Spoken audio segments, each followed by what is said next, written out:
subscribe to the channel, hit that notification bell, and like this video now. The shot you just heard wasn't a celebration. It was the starting gun for the total, absolute demolition of a billionaire's life. Are you ready to witness the fall? The price of arrogance. At a table overlooking the dazzling lights of Manhattan, Vincent Sterling, an industry titan, raised a bottle of vintage crystal champagne to toast his mistress. He whispered promises of a future, a new life, a world built just for them. But what he didn't know was that miles away, in the cold silence of a law office in Boston, the woman carrying his unborn child had just set down her pen. With a single, elegant signature, Audrey Vance did more than just file for divorce. She activated a hidden clause in their ironclad prenuptial agreement, a clause he never bothered to read. And in one devastating moment, she legally seized control of his entire fortune. He was toasting his future, unaware that his past had already consumed him. Vincent Sterling didn't just live in New York. He owned a piece of its soul. His company, Sterling Capital, had its name etched into skyscrapers that scraped the clouds over Midtown. His personal residence was a sprawling penthouse in the Upper East Side, a nest of glass and steel with panoramic views of Central Park that made the city look like a jeweled carpet laid out for his pleasure. His wife, Audrey Vance, was often considered another of his perfect acquisitions. She was the daughter of an old New England money family. She possessed a classic serene beauty and a master's degree in art history from Yale that made her the perfect hostess. She could discuss Renaissance sculpture with the same effortless grace with which she managed a staff of 12. To the outside world, they were the definitive power couple, his relentless ambition balanced by her refined elegance. They were a fixture in Vogue America, a name whispered with envy at charity galas, the embodiment of the New York dream. But inside the golden cage, the gold was cold to the touch. Vincent saw Audrey not as a partner, but as a curator of his life. She managed the home, the social calendar, and his public image, all with an impeccable efficiency he simply expected. Their conversations had long ago devolved from shared dreams into logistical reports. "The Metropolitan Museum Gala is Thursday, Vincent," she would say in a quiet, even voice while adjusting a floral arrangement. "I've confirmed our table. You'll be seated next to the Treasury Secretary." "Fine. Make sure my tuxedo is pressed, the one with the silk lapels," he'd respond without looking up from the glossy screen of his tablet, where stock indices streamed like a digital waterfall. He spoke to her in the same concise tone he used with his executive assistant. For 5 years, Audrey played her role. She had mistaken his initial ambition for passion, his possessiveness for love.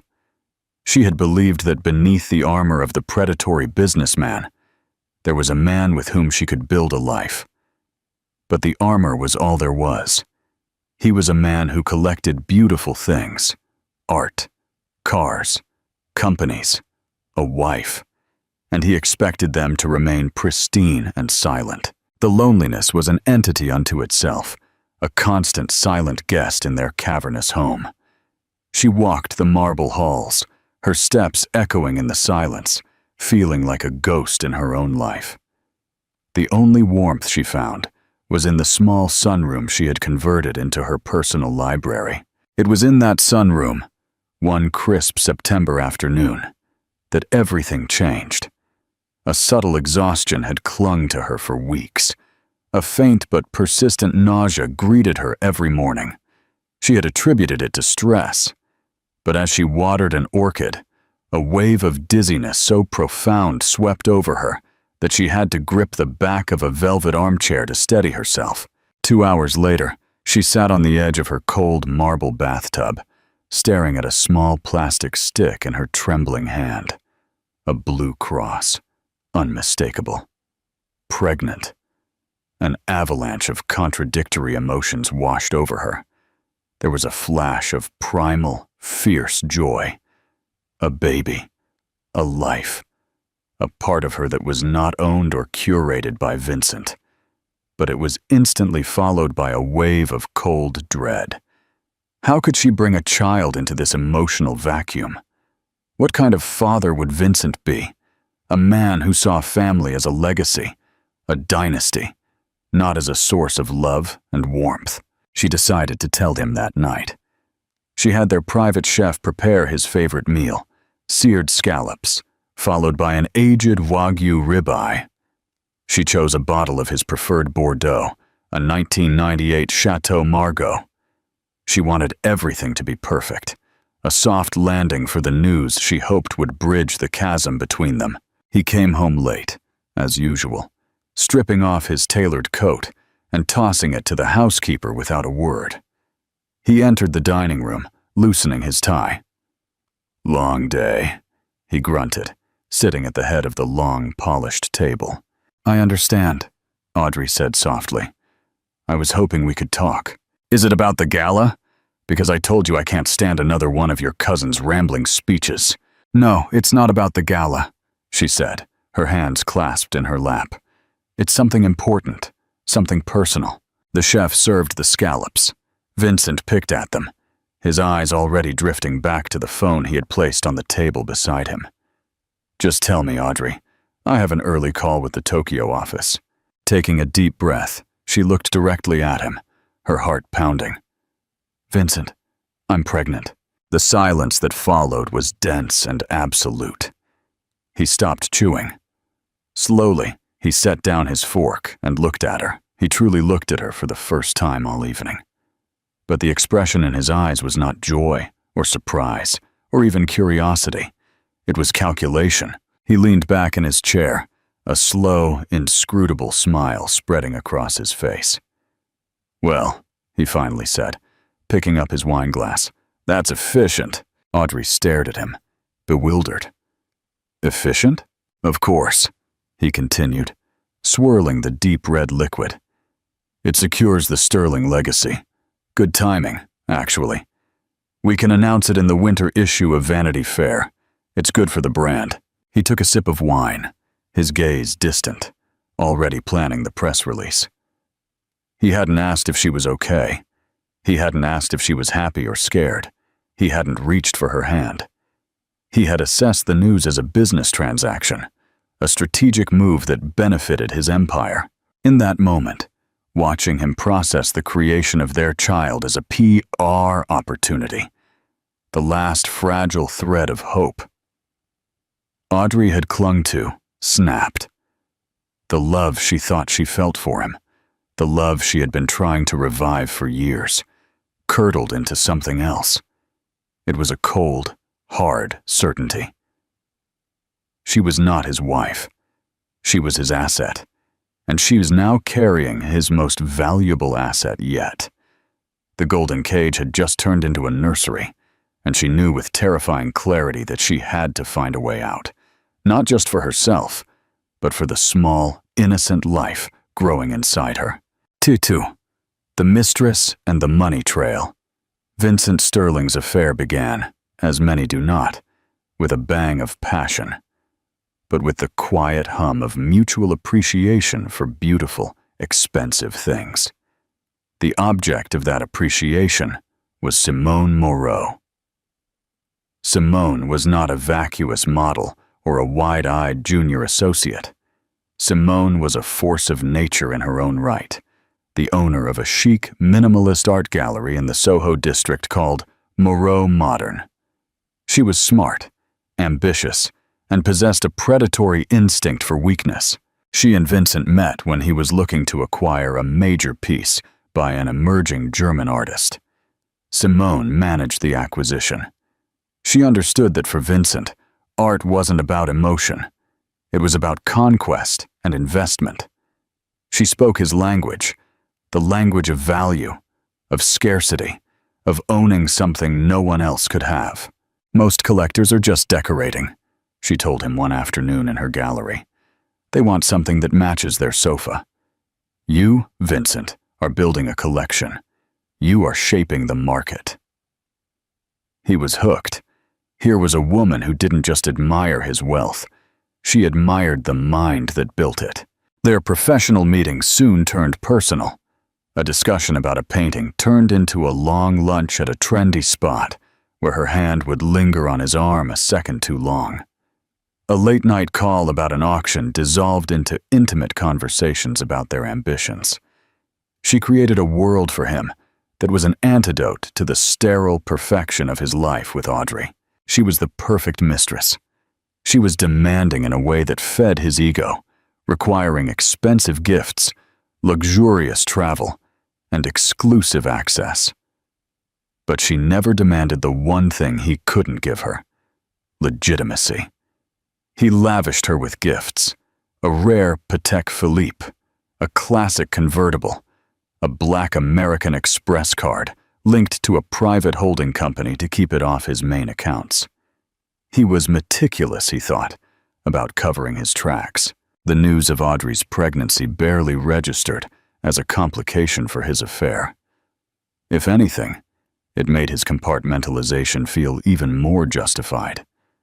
Audrey now fulfilled her primary function: producing an heir. That was her world, his world, the one that made him feel truly alive, was with Simone. A week after learning he was to be a father, he was with Simone in her elegant Soho loft. He had brought her a bottle of crystal champagne to celebrate a massive deal closing. "To us," Simone purred, clinking her glass against his. "And to all the beautiful things we're going to acquire together." He kissed her deeply. "I have a surprise for you. I'm taking you to Paris next month, a private suite at the Ritz." "And what will you tell the wife?" she whispered against his lips. "A business trip, a conference in Geneva." He dismissed her. She doesn't ask questions. She knows her place. He believed it absolutely. He saw himself as a master puppeteer, moving the strings of his two separate worlds. Never once did he imagine that one of his puppets was about to cut her own strings and burn the entire stage to the ground. He was so secure in his deception, so blinded by his own arrogance, that he never saw the first loose thread. And it was a thread he himself had left dangling. Audrey had always managed the household finances. It was a role Vincent had delegated early in their marriage, not because he implicitly trusted her, but because he deemed it tedious administrative work beneath his station. He gave her access to all his personal accounts, confident that her old money sensibilities would make her a responsible, if uninspired, steward of his domestic spending. It was a colossal miscalculation. He had mistaken her quiet diligence for a lack of curiosity.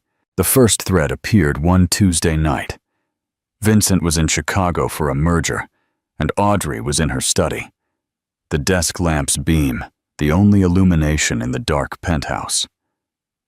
The baby made itself known with a soft, persistent flutter, a secret conversation between mother and child. She was reviewing the monthly statement for their main Amex joint account, a task she performed with meticulous attention. She scanned the columns of figures: Bergdorf Goodman, the private chef services, a donation to the Philharmonic, the usual rhythm of their opulent life. And then she saw it. A charge for $75,000. The vendor was listed as Moreau Modern. Audrey stopped. She knew all the major art dealers in the city, and beyond. She had never heard of this one. It was a significant amount, too large for a casual purchase. Vincent hadn't mentioned acquiring a new piece. In fact, he had recently complained the art market was overpriced. Curiosity flared. She opened her laptop and typed the gallery name into the search bar. The website was sleek and aggressive, full of the kind of abrasive conceptual art Vincent always professed to hate. The gallery owner was listed as Simone Moreau. A photo showed a striking woman with dark, challenging eyes standing next to a sculpture that looked like a tangle of rusted metal. An uncomfortable, cold, sharp feeling pricked at Audrey's heart. It was just one charge.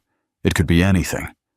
She tried to rationalize the suspicion away, but it was a loose thread in a perfect tapestry, and her fingers couldn't help but pull. Over the next few days, she started looking closer. She dug into accounts she hadn't reviewed in years, subsidiary accounts of his private holding companies, the ones he used for discrete investments. She cross-referenced tax IDs and bank transfer codes, using the financial acumen her father, a shrewd investor, had insisted she learn. What she found was a pattern. There wasn't a single charge. There were dozens dating back over a year, monthly wire transfers to a private account, all categorized under vague labels, like consulting fees or acquisition services. There were charges from luxury jewelers where she had never shopped, hotel bookings in cities where he had no business meetings, plane tickets scheduled for two that were never for her. And everything seemed to orbit around one name: Simone Moreau. The evidence was mounting, each discovery a small, sharp cut, but it was all circumstantial. The financial data could be explained away.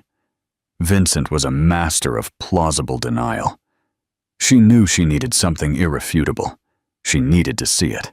The decision to hire a private investigator felt like a betrayal of the woman she used to be, the woman who believed in privacy and trust. But that woman was gone. Replaced by someone cold and clear-headed, she found a discreet firm run by a former NYPD detective named Robert Costa. She met him at an unassuming cafe in a different borough. She was dressed down, wearing sunglasses and a simple trench coat. "Ms. Vance," Costa said, his voice grave. He didn't sound impressed by her name. "What can I do for you?" "I need you to follow my husband," she said, her own voice steady, surprising herself at the lack of tremor. "I need to know where he goes and who he sees." A week later, a plain manila envelope arrived via courier. Audrey carried it to her sunroom, the only place that felt like hers, and sat down, her hands shaking. Inside were a dozen glossy photographs. The first showed Vincent entering the Moreau gallery, then photos of him and Simone laughing over lunch, her hand on his arm in intimate closeness.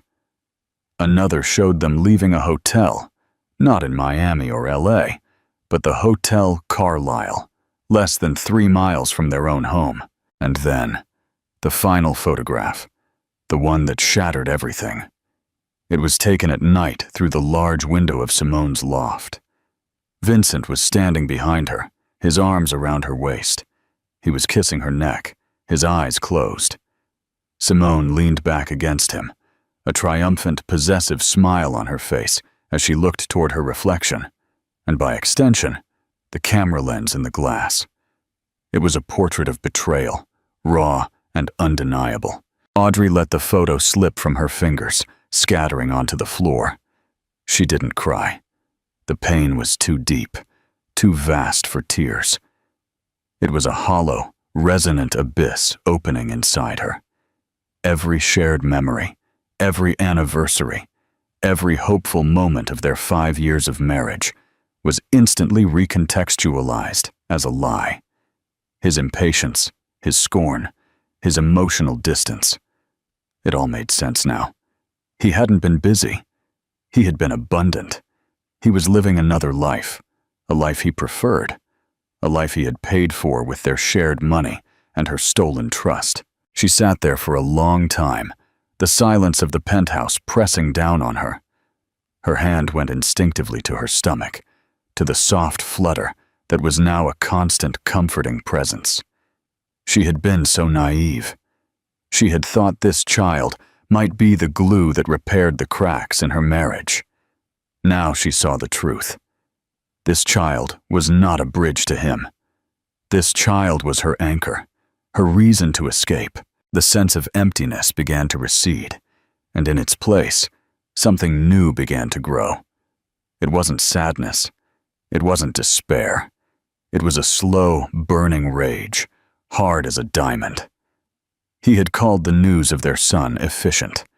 He had reduced the deepest moment of her life to an entry on the balance sheet of his legacy. He had stood in this very home, under this roof, and lied to her day after day, while spending their fortune on his secret life. She rose and walked over to the scattered photographs. She picked up the last one, the image of Vincent and Simone in their embrace. She looked at his face, lost in his self-serving pleasure, and at Simone's face, smiling in victory. Both of them thought they had won. They thought she was a fool, a decorative, unconscious wife. They had underestimated her. Everyone had always underestimated her. That was about to become the most expensive mistake Vincent Sterling had ever made. 3. The unbreakable clause. Audrey's reckoning was a crucible. It burned away the soft, permissive parts of her and forged what was left into something sharp and unbreakable. The next morning, she did not confront Vincent. There would be no tearful accusations, no shouting. That was the drama he would expect, a scene he could manage, manipulate, ultimately discard. She was done playing scenes in his play. She was going to write her own ending. Her first call was not to a divorce lawyer. It was to Marcus Kane. Marcus was a legend in certain New York legal circles, a name whispered with a mix of fear and reverence. He wasn't a family lawyer specializing in amicable separations.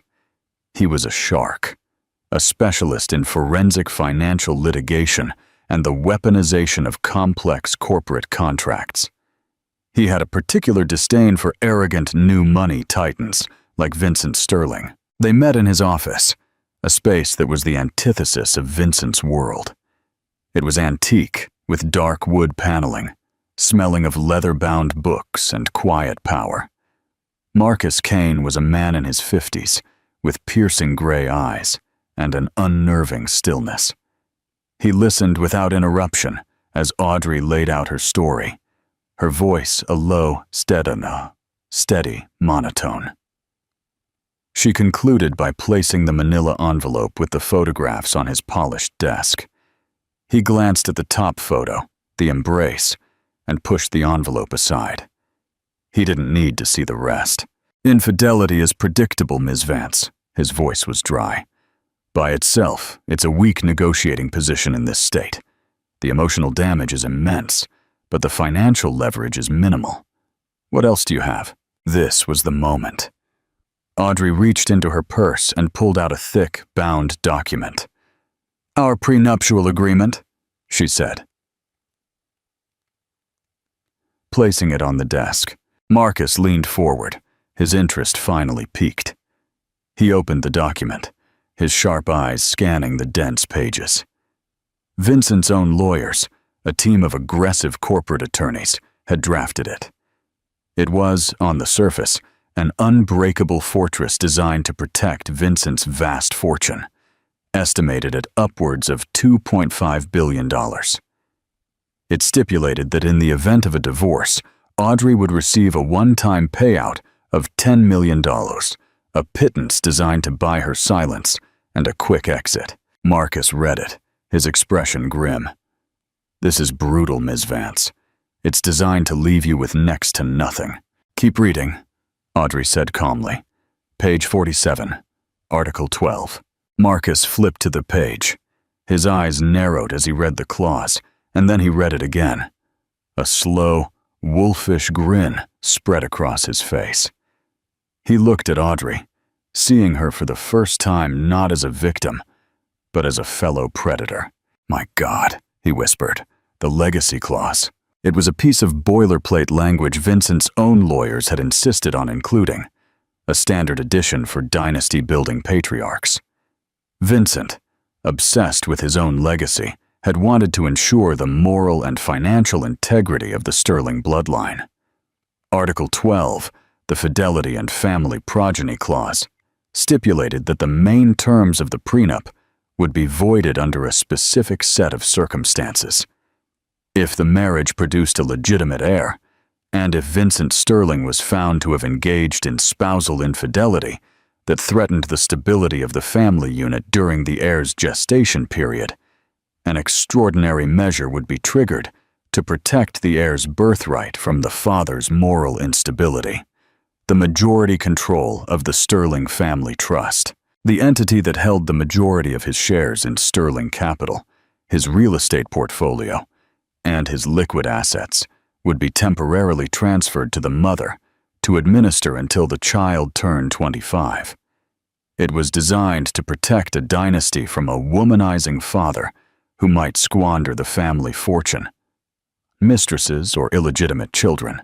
Vincent had signed it with an arrogant flourish, so confident in his own infallibility and his ability to deceive that he had seen it as a testament to his own patriarchal virtue.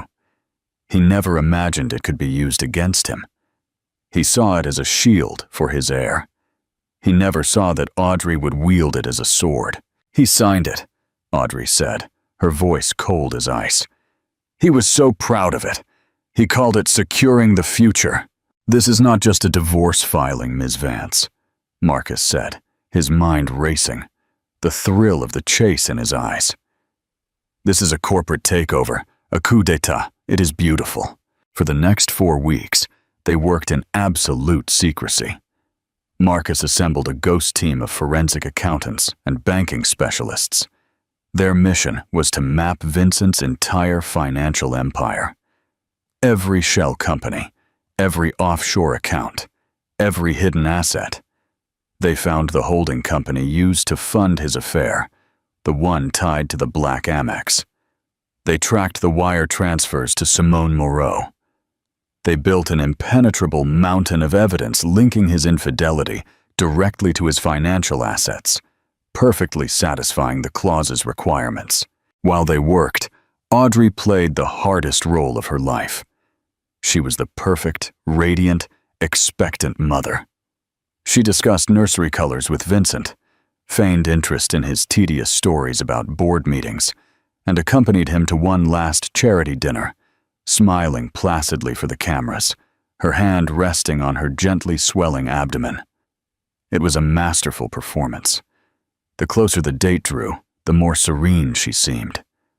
Her calm unsettled Vincent, though he couldn't say why. He mistook her quiet resolve for contentment. The plan was a symphony of legal and financial maneuvers, timed to the minute. They couldn't simply file a motion. The moment Vincent was alerted, he would move his assets, hiding them in a web of international accounts so dense it would take years of litigation. The transfer of control had to be instantaneous and absolute. Marcus Kane prepared a set of documents. They were not divorce papers.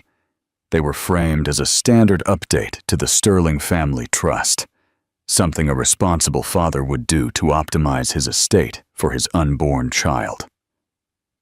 There were dozens of pages of dense legal terms, but buried within them were the triggering documents, the execution of the powers granted by Article 12, the irrevocable transfer of the voting rights of his shares, and Audrey's legal appointment as the sole trustee. "He will never read it," Audrey stated, not as a question, but as a fact. "Men like him never do," Marcus agreed. "They see a stack of papers from their own counsel, and all they see is their own power reflected in it. They sign because they believe they are untouchable." The date was set, a Thursday, the day of the museum gala he was so annoyed about. Audrey knew he would be distracted, his mind on the boring courtesies of the evening, and, no doubt, on his plans with Simone later. The day before, Audrey went to her obstetrician appointment. She lay in the darkened room, the cold gel on her abdomen, and watched the grainy black and white image on the screen, a small, perfect spine, a head, the powerful, frantic beating of a tiny heart. Tears streamed down her face, the first tears she had shed in a month. They were not tears of sadness or anger. They were tears of fierce, protective love. "I am doing this for you," she whispered to the image on the screen. "You will never be just an asset. You will be safe. You will be free." She was no longer just escaping. She was building a fortress for her child. 4. The silent coup d'etat. The day of the signing was a masterpiece of orchestrated banality. The weather was a placid, indifferent blue, the kind of New York autumn day that felt full of promise. For Vincent Sterling, the promise was of an evening that would begin with a tedious but necessary appearance at the gala and end in the arms of Simone Moreau. For Audrey, it was the promise of liberation. She woke early, a quiet hum of energy beneath her tranquil exterior. She chose her outfit with deliberate care, a simple but elegant cream-colored cashmere dress.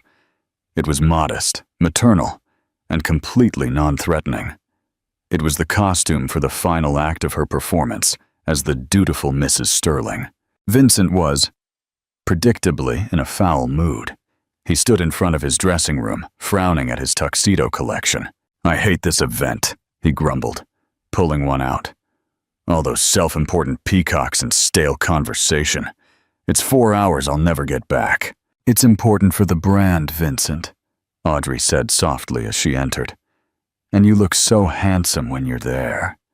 She adjusted the knot of the tie he hadn't yet put on, a small wifely gesture that seemed to soothe his ego. "I suppose," he conceded. "Just make sure we leave the moment it's acceptable. I have an early meeting tomorrow." It was his standard lie for a night with Simone. "Of course, dear," she replied. Her smile never wavered. Later that afternoon, precisely at 3:15 p.m., Audrey walked into Vincent's office. It was his sanctuary, a room of dark leather, polished chrome, and a singular imposing desk that looked like a slab of black marble. He was on a conference call, pacing and barking orders. He waved her to wait, lifting a finger, annoyed by the interruption. Audrey sat patiently in one of the visitor chairs, her leather clutch pressed against her lap.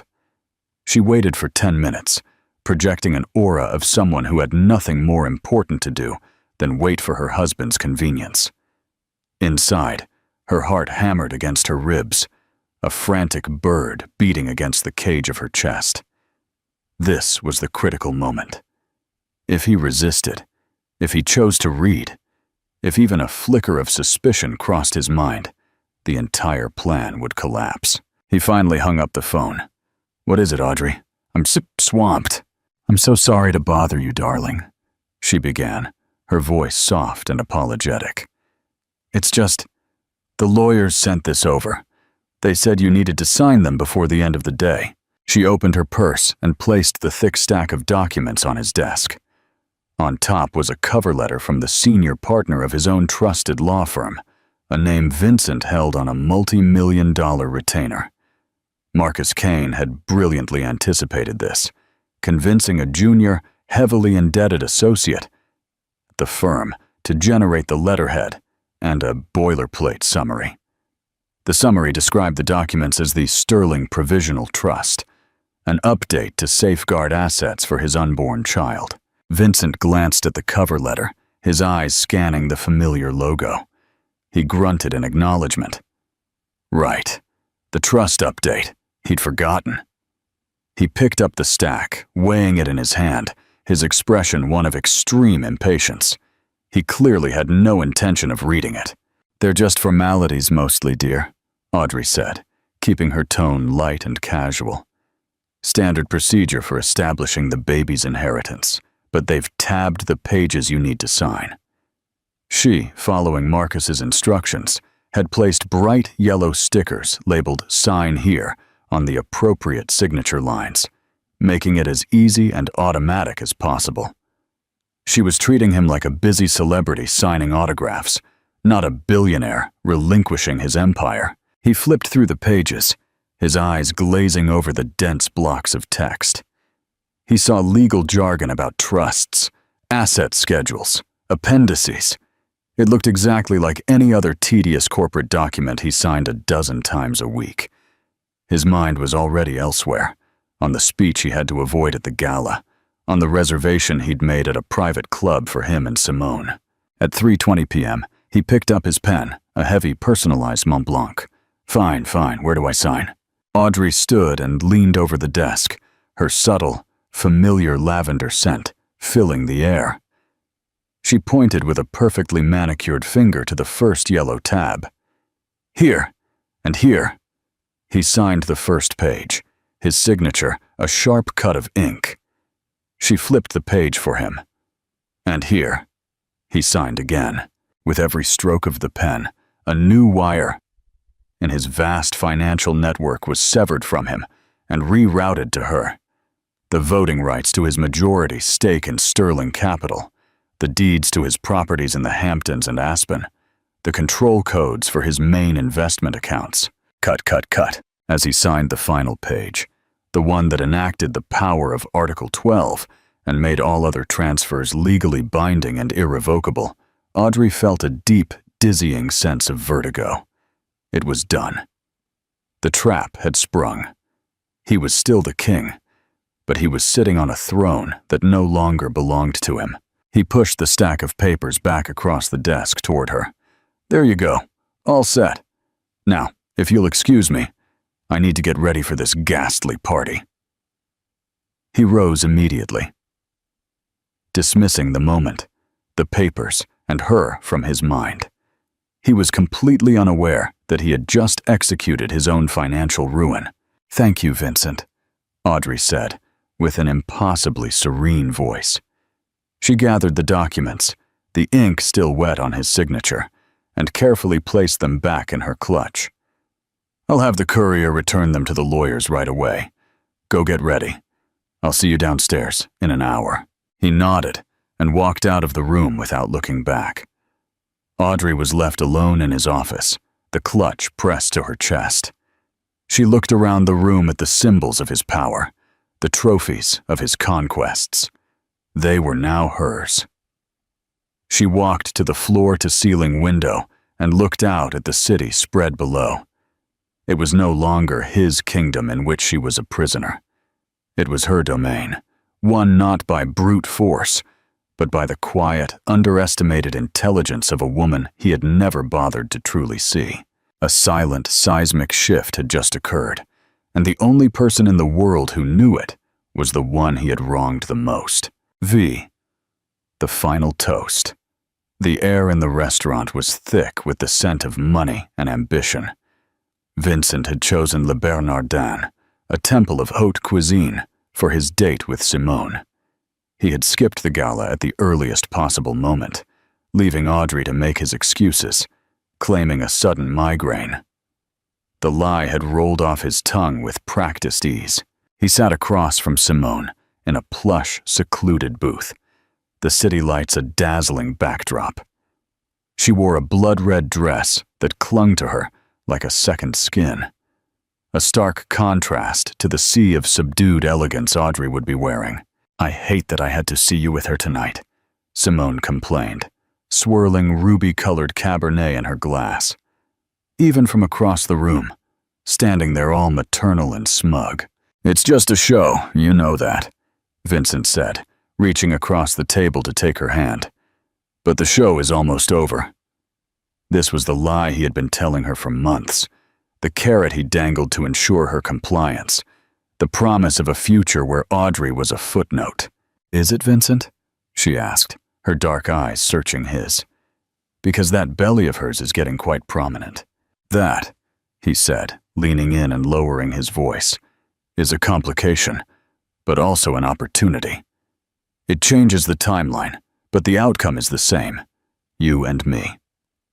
To punctuate his promise, he signaled the sommelier. "Bring us the Crystal Rosé 2008, he commanded, not even glancing at the wine list. It was a gesture of immense, casual wealth. At that exact moment, 9:53 p.m., miles away in the wood-paneled office of Marcus Kane, Audrey sat at a large conference table. The signed documents lay before her, now scanned and digitized. Marcus was on a secure line with a senior compliance officer at a private Swiss bank. Two forensic accountants hovered over their laptops, ready to execute a complex series of wire transfers. "The authorization codes are authenticated," Marcus said, nodding to Audrey. "We have the green light. We go live on my mark." Audrey took a deep, steady breath. Her hand rested on her stomach. This was it. The point of no return. "Now," she said, her voice clear and strong. "Execute." Back at Le Bernardin, the sommelier arrived with the champagne. The pale, glittering pink bottle was presented to Vincent for his approval. He nodded curtly, and the cork was eased out with a soft, expensive sigh. As the first drops of pink champagne splashed into Simone's crystal flute, a team of IT specialists, hired by Marcus, executed a digital command. Vincent Sterling's biometric and password credentials for the Sterling Capital servers were instantly revoked. The digital keys to his own kingdom were now invalid. The sommelier moved to Vincent's glass. As the champagne filled it, a second command was executed. The irrevocable transfer of the voting control of his majority shares, authorized by his own signature, was electronically filed with the SEC. On paper, he was still the CEO. In reality, he was a figurehead who could be ousted at any moment by the new majority shareholder, his wife. Vincent raised his glass. The champagne fizzed, the tiny bubbles catching the light. He looked at Simone, a woman he saw as his vibrant, exciting future. "A toast," he said, his voice ringing with self-satisfaction. "To new beginnings, to a future free of tedious obligations, to us." As their glasses clinked, a high, clear note in the restaurant's murmur, the final series of transfers began. Liquid assets, hundreds of millions in cash, stocks, and bonds, moved from Vincent-controlled accounts to new trust accounts solely controlled by Audrey. Property deeds were legally transferred. The credit lines he used to finance his luxurious lifestyle, including the black Amex in Simone's purse, were frozen pending review by the new account controller. He took a long, satisfying sip of the champagne. It was crisp, complex, with notes of strawberry and smoke. It tasted like victory. He was a master of the universe, celebrating another successful manipulation, another perfectly managed duality. He was toasting his own brilliance, his power, his ability to have everything he wanted.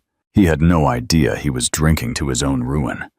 He was celebrating his own wake, and he didn't even know what the corpse was. While he savored the taste of the expensive wine and the company of his mistress, the empire he had built, the fortune that defined him, was being systematically, legally, dismantled in complete silence. The entire structure of his life had been demolished, and he was sitting atop the rubble, admiring the view, completely unaware that nothing he looked at belonged to him anymore. The toast was a perfect final monument to his own spectacular arrogance. 6. The echoes of ruin. The first tremor of Vincent's collapsing world arrived not as a roar, but as a whisper of digital shame.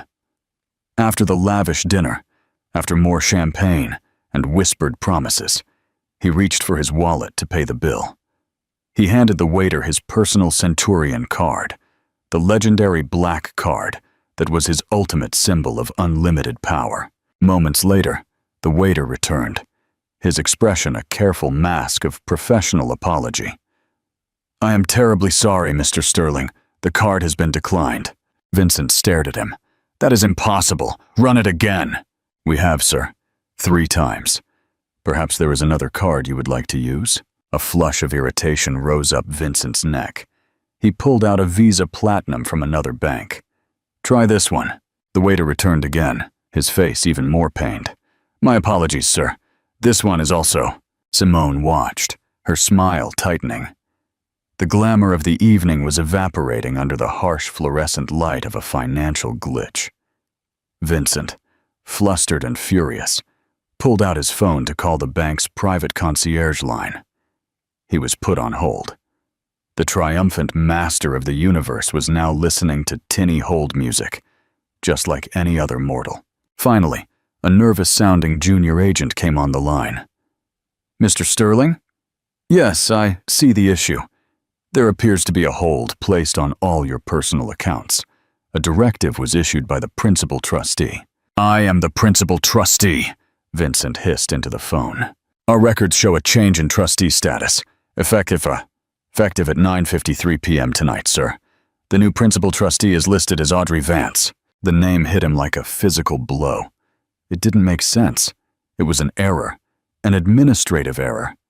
He ended the call, tossed enough cash onto the table to cover the bill, one of the few times he'd carried that much, and stormed out of the restaurant, Simone following, her expression now one of cold evaluation. What was that, Vincent? She asked as they stood on the sidewalk. The city air suddenly cold. It's nothing, a banking glitch, he snapped, frantically trying to access his Sterling Capital corporate account on his phone to call his driver. Access denied. He tried again. Invalid credentials. Panic, an emotion he hadn't felt since he was a young man hustling his way up, began to snake through his gut. He hailed a common yellow cab, a humiliation in itself. During the tense, silent ride back to the Upper East Side, he frantically tried to call his CFO, his attorney, anyone. Every call went straight to voicemail. It was as if he had been digitally excommunicated from his own life. When the cab pulled up to his building, the final, crushing blow landed. He strode toward the grand entrance. But the doorman, a man who had greeted him by name for years, stepped forward to block his path. His face, a picture of misery. I'm sorry, Mr. Sterling. I can't let you go up. What the hell are you talking about, Miguel? I live here. My instructions are clear, sir, from the new principal leaseholder. Mrs. Sterling is the only listed resident now. This was it. The moment the fog of denial was cleared by the brutal light of reality. This wasn't a glitch. This was an attack. This was a coup. Simone, who had been watching all of this, took a slow step backward. The man she had linked herself to, the industry titan, the source of limitless resources, was being locked out of his own home. His power had vanished. She saw him not as a lover, but as a stock that had just plummeted to zero. Vincent, her voice was stripped of any warmth. I think I should go. She didn't wait for a response. She turned, hailed another cab, and disappeared into the New York night, taking his illusions of a shared future with her. Vincent was left standing alone on the curb, the city lights that once seemed to celebrate him, now mocking his powerlessness. Humiliated and enraged, he finally received a text message. It was from a number he didn't recognize. Your belongings have been boxed and shipped to a storage unit in an industrial park outside the city. The address will be forwarded to you. Here is the number for a hotel I've booked for you for the next week. After that, you are on your own. He staggered into the lobby, where the concierge silently handed him a thick, cream-colored envelope bearing the elegant AV monogram. He ripped it open. Inside, in Audrey's perfect looping calligraphy, was a multi-page letter. It was not emotional or angry. It was a calm, detailed, devastating summary of his ruin. It described his infidelity, referencing the dates and locations from the private investigator's report. It explained in clear, concise terms the function of Article 12 of his prenuptial agreement, the clause he had never bothered to read. It informed him that she had assumed full control of the Sterling family trust, and by extension, the company and all its assets, to protect his unborn child's birthright from a father with compromised judgment. The letter concluded with a final paragraph that tore through his soul. You once called my pregnancy efficient and good for the brand. You were right. It has proven to be the most efficient business transaction of my life. You saw our son as an heir to your empire.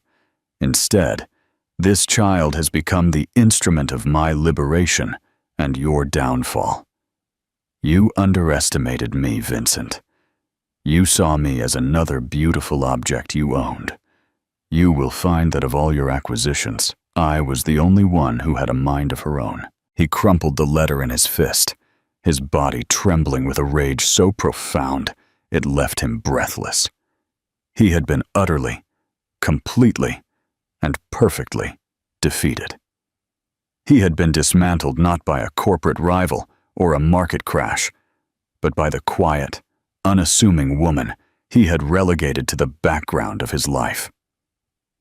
She had used his own arrogance, his own legal documents, and his own son against him, in a maneuver so brilliant and ruthless it was something he would have admired in an enemy. He looked through the lobby's glass doors, toward the penthouse where the lights were on. He could almost imagine her standing there, one hand on her stomach, looking down at him. Audrey Vance, the curator of his life, had just curated his spectacular destruction. He was left with nothing but the expensive clothes on his back and the bitter taste of champagne in his mouth. He had toasted his future, unaware that he was already a ghost of the past. And so, Vincent Sterling's world ended not with a bang, but with a silent signature and the pop of a champagne cork. 7. The Architect of Justice. The chilling takeaway is that the greatest threats often come not from our declared enemies, but from the people we most underestimate. Audrey's story is one of incredible strength, a transformation from a silent partner to the architect of her own justice. It leaves us with a powerful question. Is this a story of cold-blooded revenge, or is it a story of radical self-preservation? Was Audrey's coup a masterclass in karma, or a warning about the devastating power of secrets? Vincent lost a fortune, but in the end, what he truly lost was the respect and love of a woman who was worth more than his entire empire. What do you think? Drop your comment below. Do you believe Vincent got what he deserved, or did Audrey go too far? And don't forget to hit that notification bell so you don't miss the next real-life drama we uncover.